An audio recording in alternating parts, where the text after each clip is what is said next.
I would definitely call a C. Well, so first off, he didn't see that ace 5-2, which is like interesting, and it leads me towards folding my size, just because potentially c-bet range is like just pairs.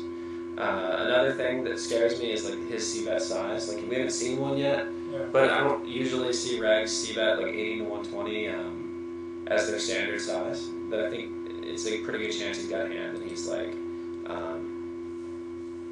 just trying to maximize value or something. I think folding is good. But the only reason I'm folding is because of that ace 5-2 hand. Otherwise, it would be really standard, right?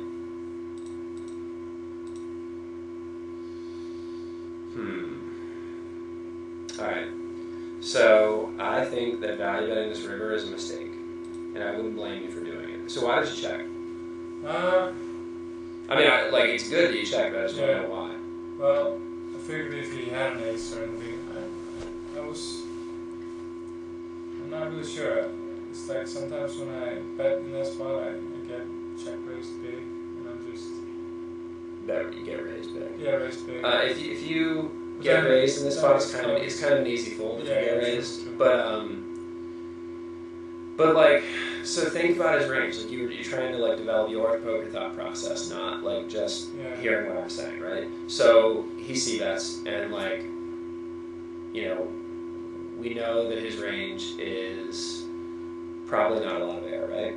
But we don't really know that either. Maybe it is. So the turn's the 10 of diamonds. We would assume that he would continue his flushes and his kings, right?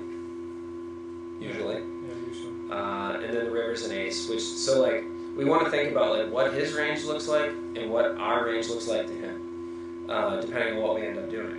So if we lead, we can't have missed draws. The draws got there, right? So we're repping a flush, or we're repping 2-pair, or we're repping ace-x, or we're repping 3x or 8x turning into a bluff, but like, we wouldn't do that, and they can't assume we would do that. So when we value bet, we're essentially repping only made hands, no bluffs, right? Which is usually a bad thing. If we check to him, he is repping not much. He's not repping a king. He's not repping a flush. He might have an ace, but he also might have a lot of air.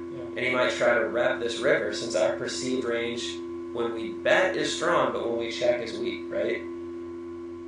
Definitely, yeah. It's very different. Very, very different. I understand what you're saying. Yeah. It's not the reason why I check though, but it's... But that's a good reason to check. That's a good reason. And like, if you're always, if you think theoretically, like, being difficult to play versus a thinking player, if you're always value betting this river, you're very easy to play. Because when you check, if you're leading all your value and you're checking all your bluff catchers in air, it's very easy to value bet you or bluff you. Either one. It's very easy to bluff you, basically. So like, it actually makes you harder to play checking an ace on this river because it's not your perceived range. Perceived range is weak when you check. So in the future, it's going to put him in harder value bet situations and bluffing situations, right? So he did have second pair, and that's probably like part of the reason you see that kind of big, is he's trying to protect it or something. So you can note that, like you can like make a little mental note of like the kind of hands he's c-betting, the fact he checked back ace 5-2, or like getting an idea of his c-betting range, right?